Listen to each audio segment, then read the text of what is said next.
Bom dia, tudo bem? Faz um tempinho que eu não faço um vídeo e acho que não tem hora mais propícia para isso do que o que eu tô fazendo agora. Hoje é quarta-feira, dia 10 de maio do ano da graça de 2023. Eu tô travado aqui em Osasco a caminho de Barueri. Eu tenho uma integração de 4 novos funcionários. Eu ontem sabia já pelas previsões que o tempo ia virar completamente. Então já esperava ter que ir de carro e não de moto, por causa do desconforto. Odeio e ter que pôr a capa e chegar lá ter que tirar, mas é um ódio inútil, porque a melhor coisa era eu ter feito isso. Agora são 7h44 da manhã. Eu deveria estar lá às 8 da manhã. Eu saí de casa às 7h10. Eu mal andei dentro de Osasco ainda. Tá tão feio que o Waze tá me levando. Inclusive, vocês vão ouvir a voz do meu filho aí de vez em quando, ao fundo, porque eu gravei a voz dele no Waze.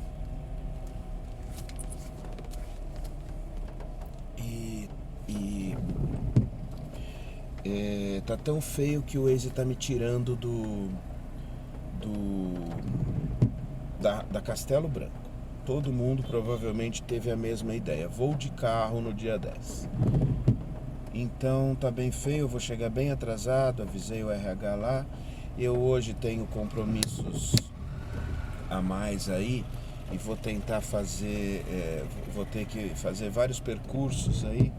O planejamento do meu dia é agora de manhã lá, depois eu volto para casa, vou trabalhando, fazendo algumas coisinhas, depois eu vou para Guarulhos fazer uma cobertura lá das 14 às 19 horas. Depois eu planejo, já que eu vou estar em Guarulhos, fazer Waze por lá, fazer Uber por lá algumas horas e depois voltar para casa, só para não perder o dia. Então é isso, mas aí eu tô aproveitando essa super sobra de tempo. Eu ia fazer um vídeo hoje, estava planejando de algumas coisas que eu tenho para falar. Talvez fique até um pouco longo, me perdoe, mas como aqui tá inacreditável, eu vou gastar meu tempo com isso, beleza? Bom, vamos lá. Primeiro a parte aqui, pessoal. Na empresa o número, como é natural na época, o número de colaboradores das unidades que eu cuido foi caindo, mas a agência está crescendo. O lado bom é isso, a agência está crescendo, a rentabilidade é a garantia do nosso trabalho, só isso. O que é muito bom, vamos deixar claro, né? Em tempos difíceis. E aí por isso um cliente que eu ia esporadicamente, mas não cuidava da parte diária deles, só ia de vez em quando para fazer integrações de 2, 3, 4 pessoas no máximo. Agora já está com quase 70 funcionários e desde a semana retrasada foi comunicado que eu também cuidaria desse cliente. O problema é que esse cliente não é perto, é em Mairinque. Então hoje eu tô com uma unidade fisicamente indo na unidade Barueri, pelo menos uma vez por semana, raras as semanas em que eu não vou. Eu tô com a unidade Cotia, que eu tenho que ir 2 vezes por semana. Eu tô com a unidade, essas já mais virtuais, eu não compareço nelas, mas cuido dos relatórios e informações e atendimentos diretos em Jundiaí e em Atibaia. Nessas 2 últimas, como eu disse, eu não vou fisicamente, ainda não me solicitaram a presença, mas eu cuido das partes de acompanhamento, atendimento e relatórios diários, semanais e mensais. E agora eu ganhei Mairinque também.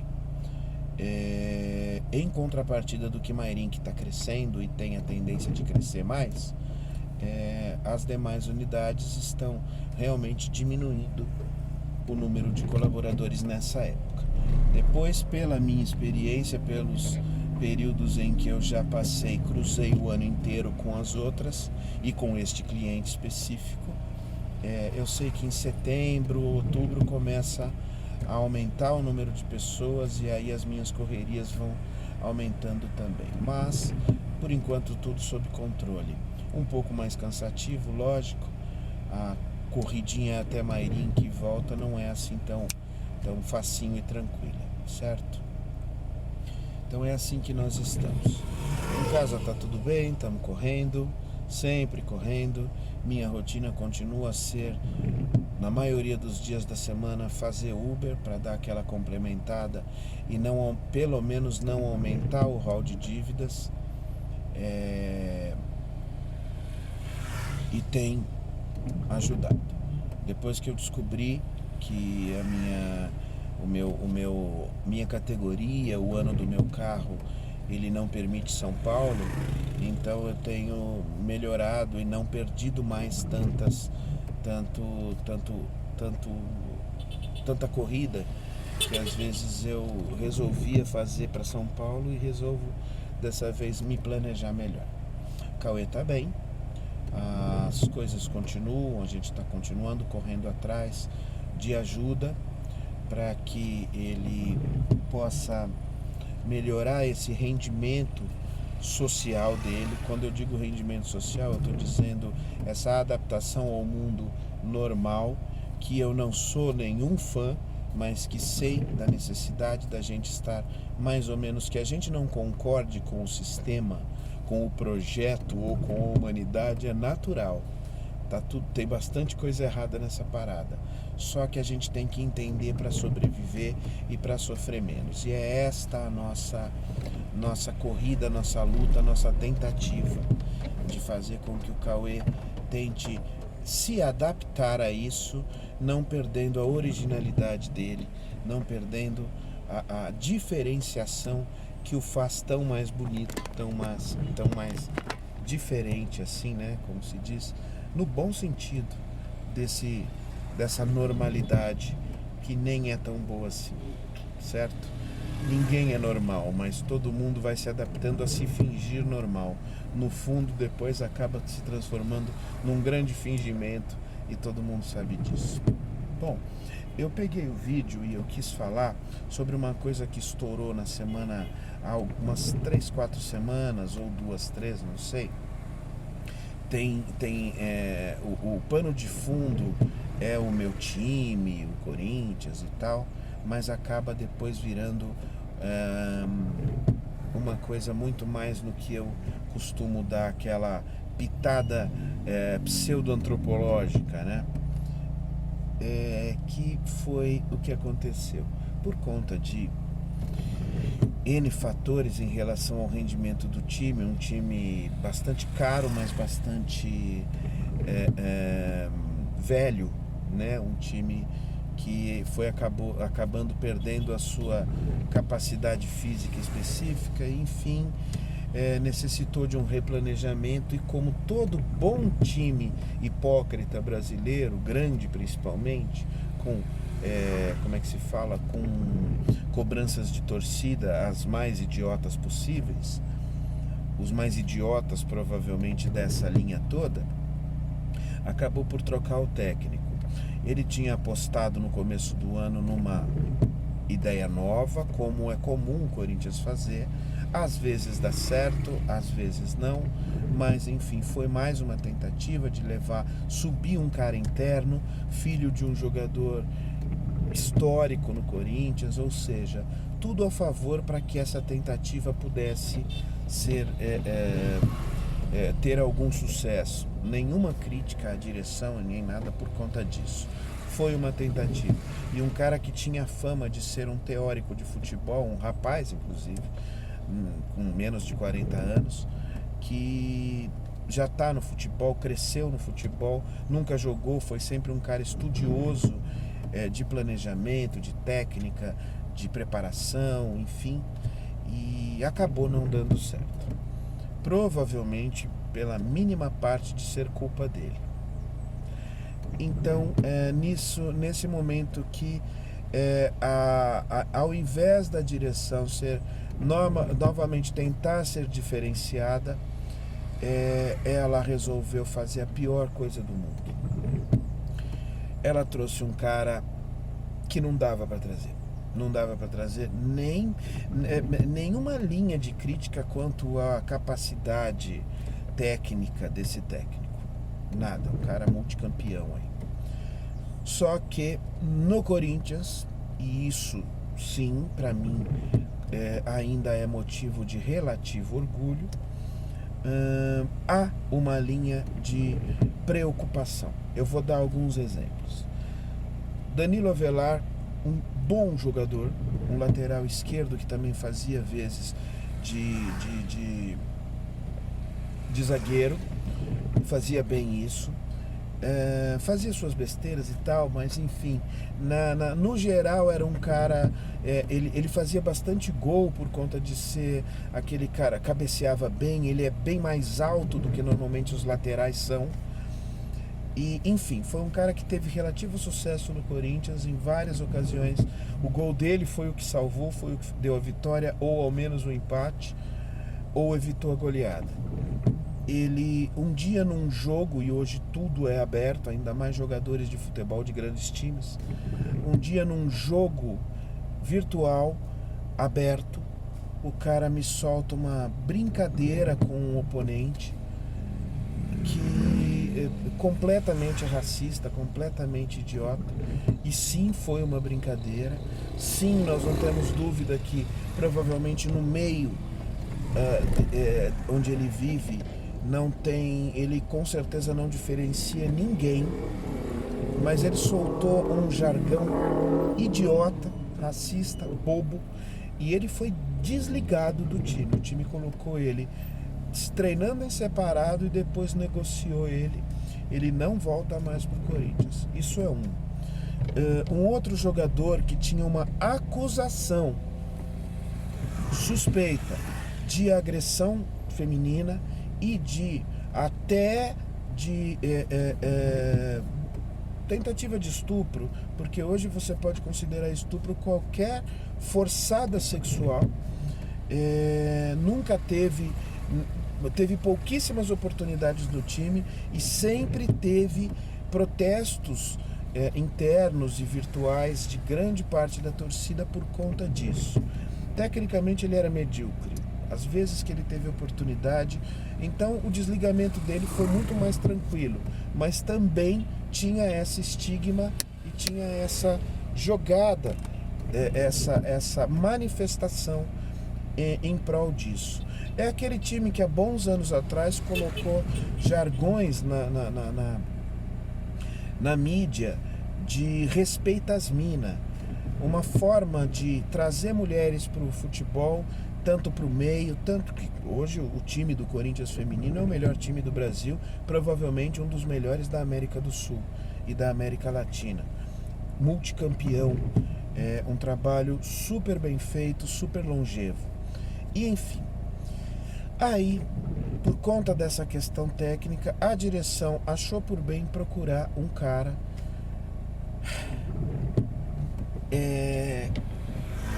que simplesmente foi condenado, foi há 30 anos atrás, simplesmente foi condenado, julgado à revelia por um estupro de menor. Beleza? É o Cuca, que aí eu vou tentar jogar algumas coisas assim que possam tirar as relativizações. E logo que foi anunciado,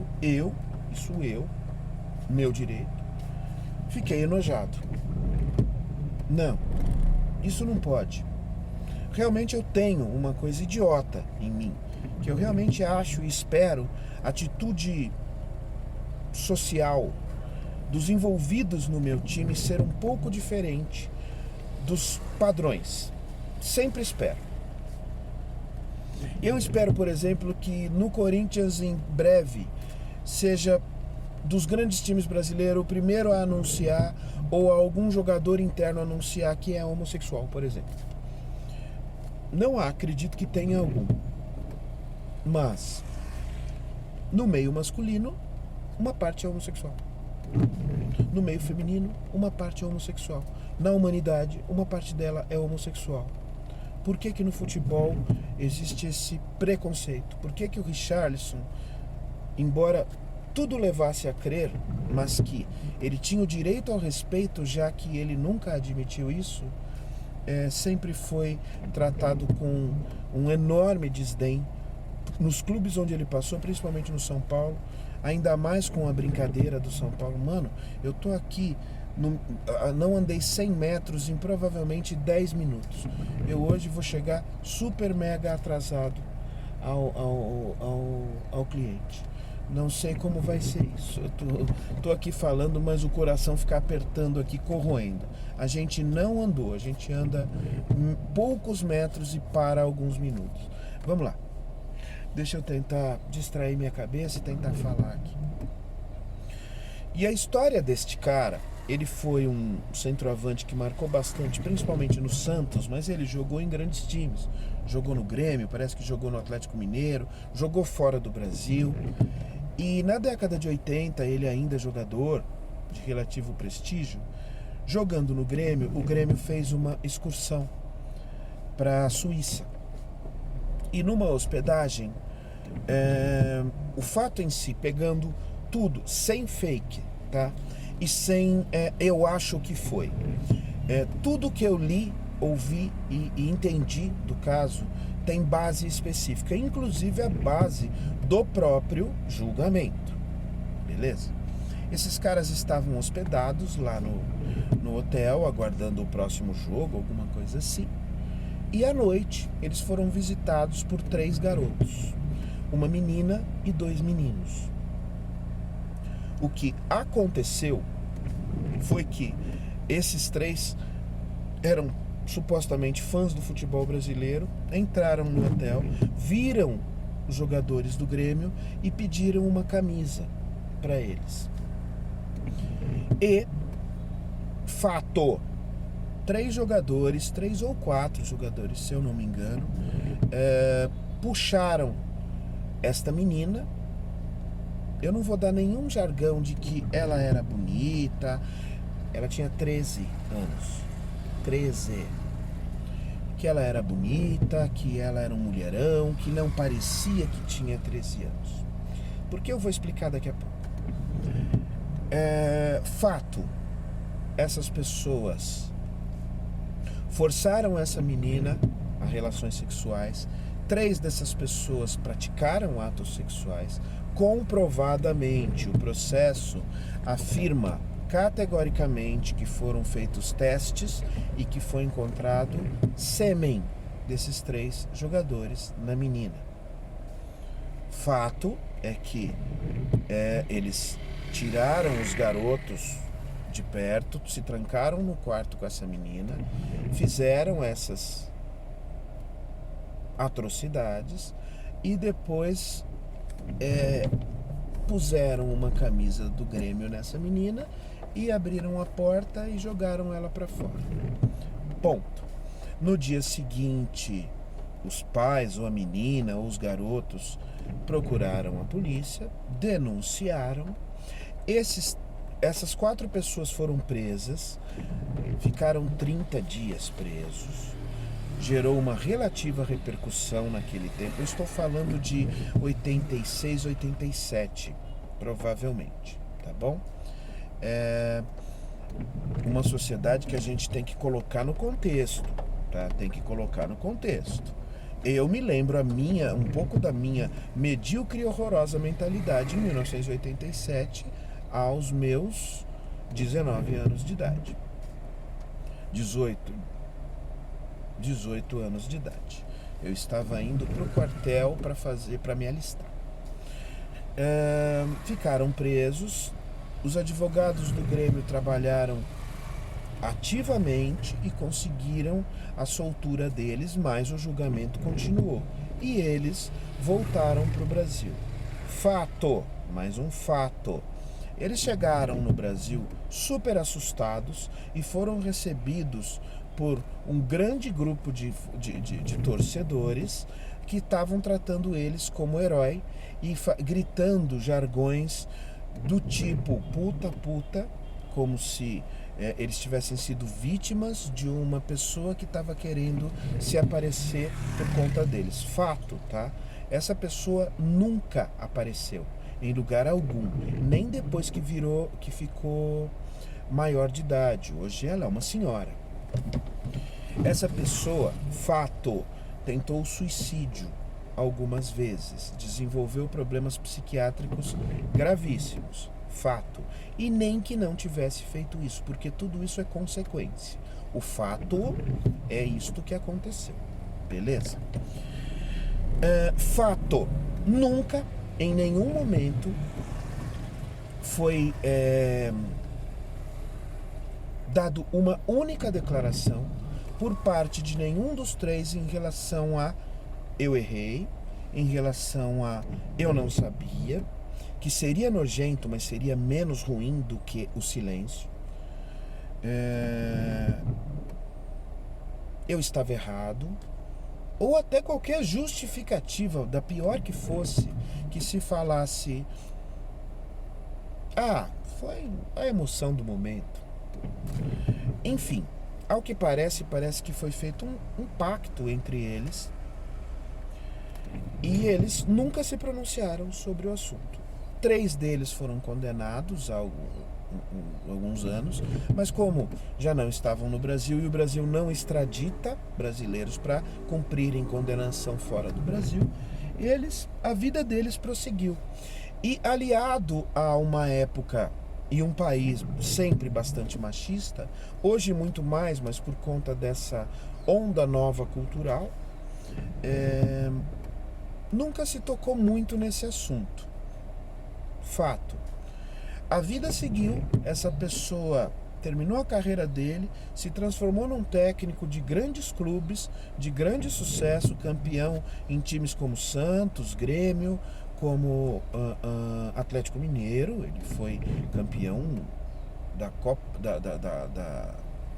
da Libertadores da América em 2013 pelo Atlético Mineiro. E esse assunto não era muito falado, era de vez em quando comentado, mas não era muito falado. E aí chegou agora, quando ele veio para o Corinthians, isso foi muito mais alardeado, porque teve manifestações mais pesadas. Inicialmente, duas torcidas pequenas se manifestaram oficialmente com o seu repúdio à contratação. E muitos torcedores, não filiados a qualquer torcida, a qualquer fator específico deles. Então, o que aconteceu foi isso. A gente esteve meio que calado, e tem que se fazer um meia-culpa, nunca se tocou nesse assunto, sendo que não só a gravidade, mas tudo mais deveria ter norteado a carreira desse cara, devia mesmo, e ele conseguiu, com esse olhinho fechado, ou finjo que não foi. Fato, tá? A imprensa gaúcha, a imprensa do Rio Grande do Sul na época, fez grande exposição ao fato. Todas as exposições feitas levaram em conta apenas a visão machista daquela imprensa e a defesa dos jogadores, formando essa opinião pública para acolchoar a chegada deles e o retorno ao futebol. Beleza? Eu vou dar uma pausa agora sobre o fato e colocar um outro fato. Entre os jogadores nunca foi falado. Um jogador teve carreira promissora, um outro jogador teve carreira promissora, de grande sucesso no Corinthians, o meu time, na década de 80, que foi o Henrique, e na década de 90. Jogou 6 ou 7 temporadas pelo Corinthians, foi campeão várias vezes, o zagueiro Henrique. E nunca foi tocado nesse assunto. Eu confesso que eu nunca soube disso. E aí eu tenho que fazer uma crítica ao mínimo de uma imprensa que hoje é tão criticada por ser mimimi, por ser esquerdista, por ser não sei. Não se ouviu falar disso. Tanto esse acolchoamento ao Cuca, que era o jogador mais famoso da época, quanto a essa passagem incólume do Henrique, tá? E isso me envergonha bastante, beleza? Hoje ele é cuida dos negócios dele, tem questões tem propriedades e negócios na área agropecuária. E enfim, tá? Fechei o parênteses. Por quê? Nunca foi tocado nesse assunto, ele viveu a sua vida calma e tranquilamente. E como nunca foi tocado nesse assunto, isso é hipocrisia? Sim, isso é hipocrisia. Isso é hipocrisia. Deveria ter sido martelado. Martelado. A ponto de... Errei. Isso não se faz. Isso não se cogita. Beleza? Deixa eu voltar aqui. Um segundo parênteses. O Cuca é um cara que ele mostra muito ardentemente uma fé. Ele anda com camisas de Nossa Senhora, ele tem correntinhas que ele põe por cima, e durante os jogos ele é super místico. Durante os jogos ele vai com calça específica que dá sorte aqui e ali, ele vai com a camisa da Nossa Senhora e beija a camisa, enfim, sempre foi assim. E isso sempre me chamou muito a atenção. Eu fiquei sabendo desse caso quando ele era técnico do Cruzeiro, se eu não me engano, há 2, 3 anos atrás. Eu não sabia nem que isso tinha acontecido. Pela busca de alguns, pela minha convivência e leitura de alguns jornalistas que eu acompanho, que eu considero sérios e honestos. Ai, tá me corroendo eu estar aqui parado no trânsito, tá me corroendo. Enfim, e agora voltando. Na prática, o que aconteceu foi que o Cuca ficou 2 jogos no Corinthians. Ele deu, em 6 dias ele fez 2 jogos no Corinthians, uma derrota e uma vitória. A estreia dele no Campeonato Brasileiro perdeu para o Goiás, um time medíocre, por 3-1. E depois tinha que ganhar um retorno de anteriormente ter perdido para o Remo na Copa do Brasil, e reverteu e foi para os pênaltis e tal.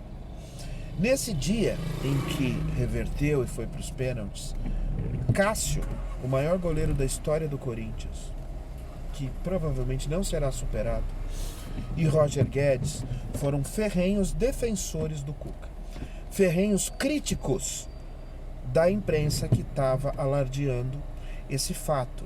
Vocês contrataram, vocês têm um discurso, respeito às minas, diversidade, apoio às diferenças, e contratam um cara condenado por estupro de uma menor de 13 anos de idade.